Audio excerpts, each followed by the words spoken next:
The space we're in, describing the size of a place. Hello language enthusiasts. Welcome back to our series on describing places in English. Today, we'll explore how to describe the size of a place. Learning to do this effectively can greatly improve your conversational English and storytelling ability. You'll be able to describe rooms, buildings, cities, and even entire countries with ease. So, let's dive right in. First and foremost, it's important to understand that size is a relative concept. The terms we use to describe size can vary greatly depending on the context.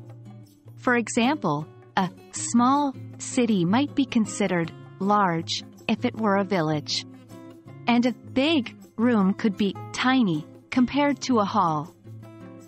You can also consider the terms like vast, enormous, tiny, minute, immense, compact, roomy, spacious, and so on, to describe the size of a place.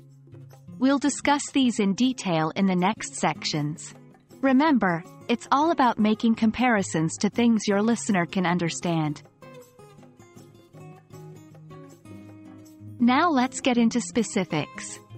When describing a small space, you might use words like tiny, little, small, petite, minuscule, compact, snug, cramped, or confined. For example, you could say, the apartment was so tiny. You could cross the entire living area in just a few steps. In contrast, when describing a large space, you can use words like large, big, spacious, expansive, vast, massive, huge, or enormous.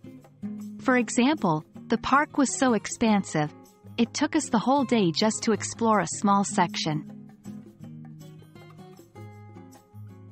While not directly related to size, the shape of a place can also influence how we perceive its size. A long, narrow room might seem larger than it is because it takes a while to walk from one end to the other. On the other hand, a short, wide room might seem smaller because you can see all of it at once. So, while discussing size, you might also want to consider shape-related adjectives like square, rectangular, circular, oblong, or irregular. One creative way to describe the size of a place is to use similes and metaphors. This technique involves comparing the place to something else as a way to help the listener understand its size. For example, the city was as vast as an ocean, or the room was as small as a shoebox. And that's a wrap. Now, you're armed with a variety of phrases and strategies to describe the size of a place in English. Remember, the key is to make comparisons and use words that your listener can relate to. This will help them better visualize the place you're describing. Happy learning, and until next time, keep practicing and expanding your English skills.